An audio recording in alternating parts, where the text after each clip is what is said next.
Do Jornal Público, este é o P24. Eu sou o Ruben Martins.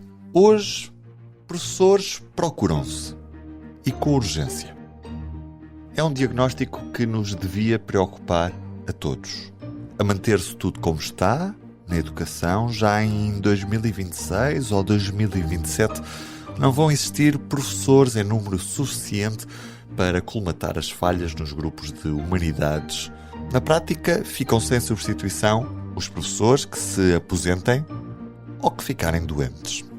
Este é apenas um dos alertas que está presente num estudo sobre a falta de professores que é publicado nesta terça-feira pelo EduLog, o think tank da Fundação Belmiro de Azevedo para a área da educação. Hoje chamou este P24 a coordenadora do estudo Reservas de Professores sob a lupa, antevisão de professores necessários e disponíveis. Está comigo Isabel Flores.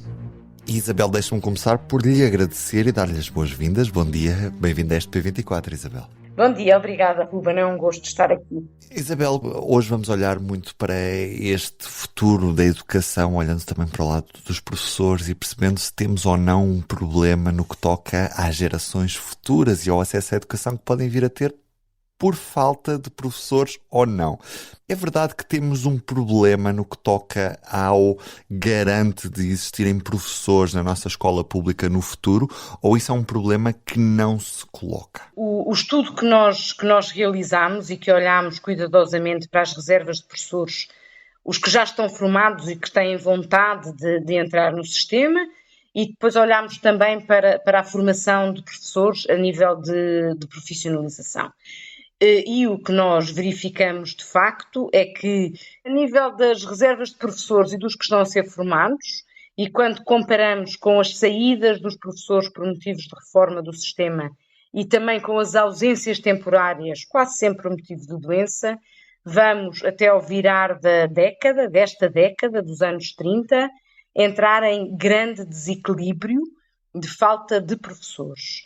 Ou seja, aquilo que hoje já sentimos, e o que hoje já sentimos é essencialmente a dificuldade em substituições temporárias. Essas hoje já são bastante visíveis, principalmente a sul do Tejo, ou da bacia do Tejo para baixo. O que nós vamos sentir daqui a 5, 6 anos, no virar da década, é uma praticamente impossível substituição de professores que se ausentam, porque não há reservas. E mesmo a substituição permanente dos colegas que se reformam vai estar comprometida seriamente em praticamente todos os grupos de recrutamento. E em todo o país? Em todo o país. Mais para o sul, sempre, portanto, até porque a formação de professores, a pouca que está a haver, acontece essencialmente no norte, na Universidade do Minho e na Universidade do Porto.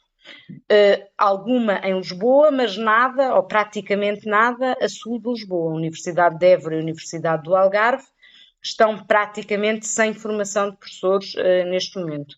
E, portanto, como a formação acontece a norte, é natural que as pessoas sejam do norte e que depois queiram permanecer no norte. Portanto, vai haver mais falta a sul do que a norte, mas vai haver falta em todo o país, porque vai haver grupos de recrutamento em que estamos completamente em negativos. A Isabel falou-me aí em 6 anos. É esse o horizonte que temos para, de certa forma, corrigir esta situação, é isso? Sim, já estamos bastante atrasados, não é? Por assim dizer, para resolver esta situação.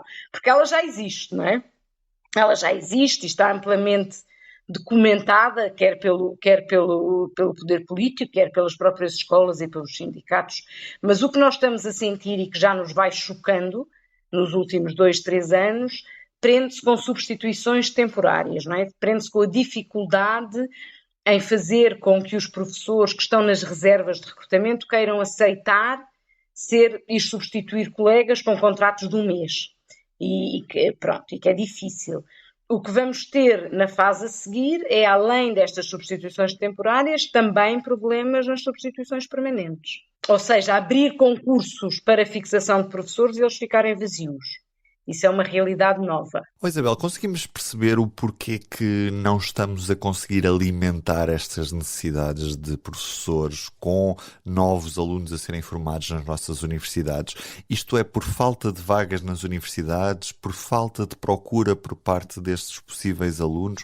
Há algum diagnóstico que possamos fazer que nos explique o porquê desta situação? Nós não estudámos isso. Portanto, quando não estudámos isso, temos algumas ideias do que é que está a acontecer, também por percepções históricas e por nos termos alimentado um bocadinho do que é que se aconteceu, mas o Portugal é um caso muito interessante no contexto europeu.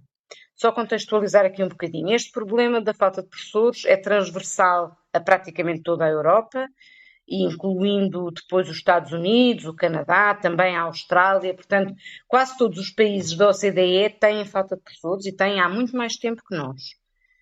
Só para ter uma ideia, nos anos 90 no Reino Unido já tínhamos falta de professores e já havia políticas ativas para combater a falta de professores e ela continua a existir. Portugal chega tarde a este problema e chega tarde a este problema porque ali no princípio do século, ali nos anos 2000, 2005, nós formámos imensos professores. Numa altura em que o sistema começou a reduzir, porque o número de alunos, entretanto, começou a cair. E o que é que aconteceu a estes professores que formámos em 2000? Muitos deles ainda não entraram no sistema. Muitos deles estão a constituir as tais reservas que ainda vamos tendo. E que vão entrar agora, não é? E que agora nos próximos 4, 5 anos vão todos entrar no sistema. Mas estes professores têm entre os 41 e os 50 anos. São os que estão à espera para entrar no sistema. E o que é que acontece? Acontece que estas pessoas formaram-se e ficaram no desemprego. E a mensagem espalhou-se para os seus mais jovens, não é? Que depois sabiam, aquele ano passado formaram estes professores todos, estão todos desempregados. Não vamos para professor, não é? Vamos fazer outra coisa. Por um lado, houve uma travagem na procura da formação profissionalizante de professores, imposta pelo próprio mercado e pela percepção de que era uma carreira que não tinha emprego. O que é verdade. Naqueles anos era verdade. Por outro lado, temos também uma diversificação dos mercados de trabalho na procura por competências científicas. Ou seja, uma pessoa que estude matemática hoje em dia, ser professor é uma entre N saídas profissionais. Ao passo que aqui há 20 anos atrás, ias para matemática e ias para professor. Com uma elevada probabilidade, não é? Pronto. Hoje em dia a procura por competências científicas nos mercados de trabalho é muito mais alargada. E, portanto, também por essa via os alunos, os jovens e menos jovens, começaram a procurar outras carreiras. E, portanto, as universidades começaram a reduzir, porque também os mestrados não tinham um número suficiente de alunos para abrir. E, portanto, começaram a reduzir esta oferta de mestrados. Portanto, temos aqui uma pescadinha. Temos aqui uma pescadinha que conduziu a esta redução drástica, porque estamos mesmo perante uma redução drástica na formação dos professores nos últimos 20 anos. E então, nos últimos 6, é assustador. Correndo o risco de entrar aqui para uma área que não foi o foco do estudo, mas como é que isto se resolve? Ou seja, podemos correr o risco de voltar aos tempos, por exemplo, em que alunos têm aulas pela televisão, através da telescola? Podemos ter aumentos de alunos por turma? Podemos ter outro tipo de soluções à vista? Há alguma solução?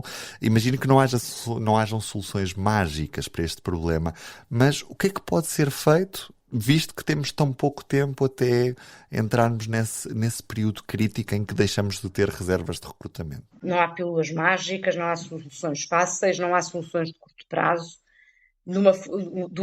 com um pessimismo que eu gosto pouco, que eu não sou pessimista por natureza, mas os países, e nós fomos fazer uma revisão da literatura e do que é que estava a ser feito noutras paragens, ninguém encontrou ainda uma solução definitiva para este problema. E, portanto, nós temos que ter isto em mente, que não há nenhuma solução pré-desenhada que nos conduza à resolução desta questão. No entanto, o que nós percebemos aqui claramente é que temos aqui um desequilíbrio acentuado entre as necessidades do sistema, tal como ele está pensado hoje, e a quantidade de professores que existem para fazer face a este sistema tal como ele está dimensionado hoje. Nós vamos ter que tomar políticas, por um lado, para aumentar a quantidade de professores disponíveis e para voltarmos a construir algumas reservas, incentivando os alunos a irem para mestrados, incentivando as universidades a abrir estes mestrados. Isto por um lado. Mas isto leva o seu tempo. Formar pessoas leva tempo. Pronto, portanto, isto leva o seu tempo. Mas, por outro lado, temos que agir... E antigamente também havia outros benefícios em termos de progressão na carreira que hoje já não existem, não é? Portanto, havia um acesso facilitado à progressão. Explora-se muito esse argumento e é um argumento super válido para as pessoas que estão no sistema e que querem ver as suas carreiras recompensadas e tal. Mas quando nós perguntamos, nós nunca fizemos este estudo em Portugal, mas em Inglaterra, nos Estados Unidos, há quem já tenha feito este estudo, e não deve ser diferente em Portugal. Quando nós perguntamos aos alunos que estão na sua parte científica da sua formação, portanto, nos primeiros 3 anos da licenciatura, eles não fazem a mais pálida ideia quanto é que ganha um professor. Não fazem a mais pálida ideia do que é isso de uma carreira, não fazem a mais pálida ideia e têm uma percepção muito interessante, que é, para um certo nível de formação, o pagamento, o salário, é mais ou menos igual, qualquer que seja a profissão para onde vais. Portanto, há um intervalo mais ou menos, dizer, uma pessoa que tenha um mestrado pode esperar ganhar entre X e Y, qualquer que seja a carreira que vai escolher. E, portanto, eu vou escolher a que mais me interessa nesta fase da minha vida, não é? E, portanto, há esta ideia de que a pessoa com determinada formação vai ganhar num intervalo que é muito reduzido, está muito próximo um do outro, e não faz a mais pálida ideia do que é que são carreiras, do que é progressão. As decisões, os jovens, quando respondem a estes inquéritos, mostram ter um pensamento bastante de curto prazo, a este nível de carreira e de profissão e de 40 anos de trabalho, ou não sei o quê. Isso é tudo coisas muito longe, é para os velhos, não é para eles. E, portanto, isto é o que nós temos visto nos estudos que são feitos na Inglaterra e nos Estados Unidos. Não deve ser diferente em Portugal e não é isso que afasta ou despromove os jovens da profissão.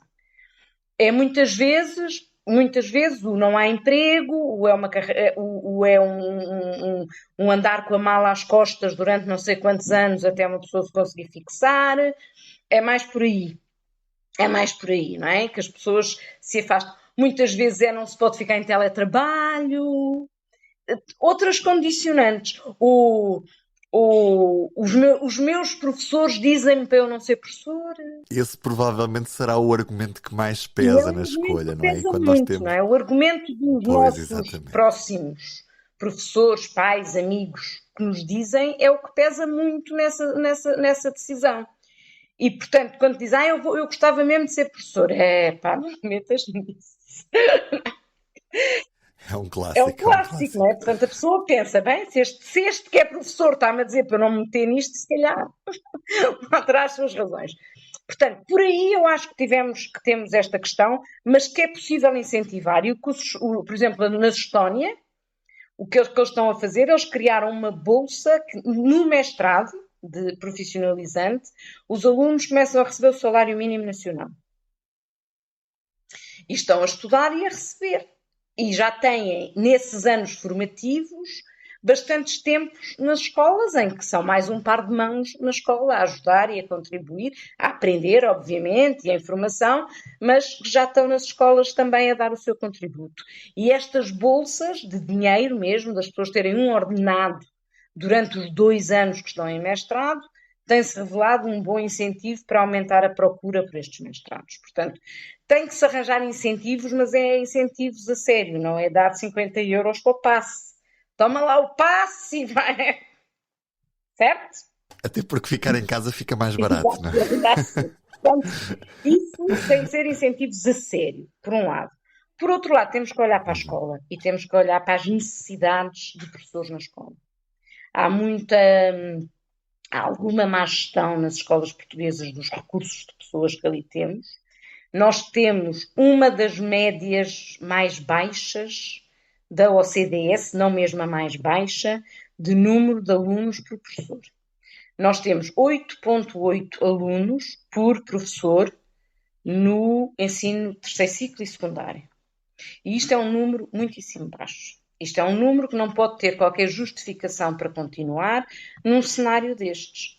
Nós não podemos optar por ter turmas sem alunos, turmas sem professores, para que depois outros alunos que têm a sorte de continuar a ter professor estarem com um rácio destes. Isto não faz qualquer sentido. Portanto, a escola vai ter que olhar para o número de horas disponíveis de professor e perceber como é que estas horas podem ser melhor utilizadas para satisfazer as necessidades de aprendizagem dos nossos alunos.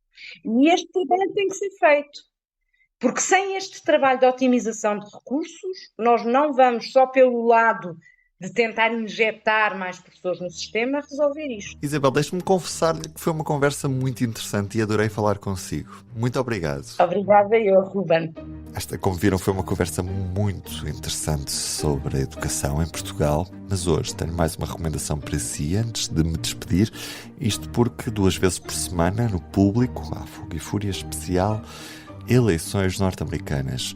Vale a pena acompanhar no feed do seu podcast Fogo e Fúria. Isabel Lucas e David Pontes, ou então eu e o Pedro Guerreiro, a partir dos Estados Unidos. Ruben Martins deste lado, resta-me desejar-lhe um bom dia e até amanhã. O Público fica no ouvido.